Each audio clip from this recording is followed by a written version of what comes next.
سب سے پہلے تو ہمیں یہ جاننا ضروری ہے کہ امام حسین علیہ السلام شروع سے کربلا میں موجود نہیں تھے، بلکہ اس تاریخ کو جاننے کے لیے، اس بات کو جاننے کے لیے کہ آخر کیا ایسا ہو گیا کہ یہ نوبت آئی، کیا ایسے واقعات پیش آئے، کیا ایسا ہو گیا کہ امام حسین علیہ السلام کو اپنا گھر بار سب کچھ چھوڑ کر مدینے سے کربلا آنا پڑا۔ آپ سب یہ تو جانتے ہی ہوں گے کہ امام حسین علیہ السلام مدینے میں زندگی کرتے تھے، مدینے میں رہتے تھے۔ تو یہ بات چلی اس وقت سے، آپ کو مختصراً ہم بتاتے ہیں کہ امام حسن علیہ السلام کے زمانے میں معاویہ کی حکومت تھی۔ معاویہ بہت برا شخص تھا، خدا کے احکام کی خلاف ورزی کرتا تھا۔ بہرحال کچھ وجوہات کی بنا پر امام حسن علیہ السلام نے معاویہ سے صلح کی۔ جب امام حسن علیہ السلام شہید ہوئے اور امام حسین علیہ السلام امام بنے تو انہوں نے اس صلح کے ساتھ آگے بڑھے کہ مختلف وجوہات اس میں شامل حال تھی۔ جب معاویہ مرا اور اس کا بیٹا یزید برسر اقتدار آیا تو یزید معاویہ سے بھی زیادہ برا شخص تھا۔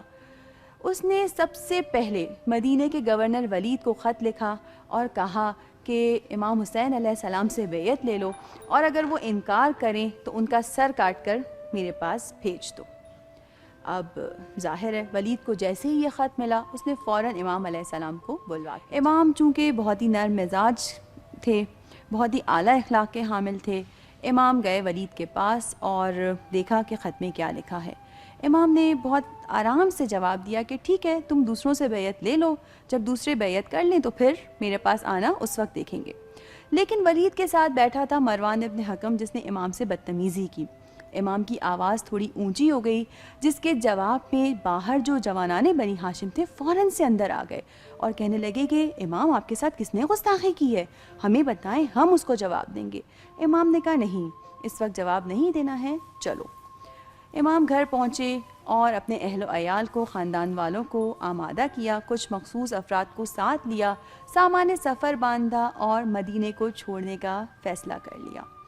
بچوں یاد رکھیے گا، یہ تاریخ تھی 28 رجب سن 60 ہجری کی کہ جب امام حسین علیہ السلام نے رات کی تاریکی میں اپنے آبائی وطن، اپنے آبائی شہر مدینہ کو چھوڑا، صرف اور صرف دین اسلام کی خاطر، صرف اور صرف اس لیے کہ بات زیادہ نہ پڑے۔ بچوں جیسا کہ آپ جانتے ہیں کہ جب ہم کہیں جاتے ہیں لمبے سفر پر یا کسی دوسری جگہ پر تو ہم جانے سے پہلے خداحافظی کرتے ہیں۔ امام حسین علیہ السلام بھی خداحافظی کرنے کے لیے اپنے جد کی قبور پر آئے۔ سب سے پہلے آپ رسول اللہ صلی اللہ علیہ وآلہ وسلم کی قبر پر تشریف لے گئے، خداحافظی کی، اجازت طلب کی جانے کی۔ اپنے بھائی امام حسن علیہ السلام کی قبر پر تشریف لے گئے اور آخر میں اپنی والدہ جناب سیدہ سلام اللہ علیہ کی قبر پر آئے اور اس قدر گریہ کیا کہ جیسے کوئی چھوٹا بچہ اپنی ماں سے لپٹ کر روتا ہے۔ بہرحال امام حسین علیہ السلام چلے مکہ کی طرف۔ آپ نے ارادہ کیا کہ مکہ جا کر حج انجام دیں گے۔ جب یہ سارا سلسلہ چل رہا تھا امام نے اپنا سفر شروع کیا۔ 3 شعبان سن 60 ہجری کو مکہ پہنچے۔ اسی سارے واقعات کے بیچ میں کوفہ والوں کو بھی خبر ملی کہ یہ سارے واقعات پیش آئے ہیں، یزید نے یہ حکم دیا ہے کہ مدینے کے گورنر ولید کو کہ امام سے بیعت لے اور وغیرہ۔ تو کوفہ والوں نے امام کو بہت خط لکھے، امام آپ آ جائیں ہمارے پاس، ہم آپ کا ساتھ دیں گے، ہم آپ کے ساتھ ہیں وغیرہ وغیرہ۔ امام علیہ السلام نے اپنے چچا زاد بھائی حضرت مسلم ابن عقیل کو بھیجا کوفہ کہ وہاں جا کر دیکھیں کہ حالات سازگار ہیں یا نہیں اور انہیں کوفے کی جانب سفر کرنا ہے یا نہیں۔ ساتھ ساتھ آپ کو یہ یاد رہے بچوں کے بیچ میں امام اب 3 شعبان ہو چکی ہے، 60 ہجری کا زمانہ ہے، امام مدینے سے نکل چکے ہیں، مکے میں موجود ہیں اور حج کا احرام باندھ چکے ہیں۔ لیکن دوستو کیا ہوا کہ ساتھ ساتھ امام حسین علیہ السلام کو خبر ملتی ہے کہ یزید کے سپاہی امام کے شہادت کے ارادے سے، امام کو شہید کرنے کے ارادے سے مکہ آ چکے ہیں۔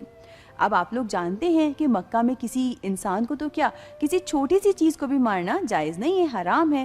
یزیدیوں کو تو اس کی کوئی فکر نہیں تھی، لیکن امام حسین علیہ السلام نے حرمت کعبہ کی خاطر اپنے حج کو عمرہ میں تبدیل کیا اور 8 ذی الحج کو مکہ چھوڑ دیا۔ مکہ سے نکلے امام کوفے کی جانب روانہ ہو رہے ہیں کیونکہ کوفے سے مستقل اچھی خبریں آ رہی تھیں، لوگ ساتھ ہیں، حالات سازگار ہیں، شاید امام کو پناہ مل جائے، امام یہ سوچ کر کوفے کی طرف چل پڑے۔ راستے میں ابھی امام مکہ اور کوفہ کے بیچ میں ہیں، ابھی مکہ سے نکلے ہیں کہ راستے میں امام کو خبر ملتی ہے کہ حضرت مسلم ابن عقیل کو کوفے میں شہید کر دیا گیا، اور ساتھ ساتھ یہ بھی خبر ملتی ہے کہ کوفیوں کے ارادے اب بدل چکے ہیں، تمام کے تمام اپنے ارادے سے پلٹ چکے ہیں۔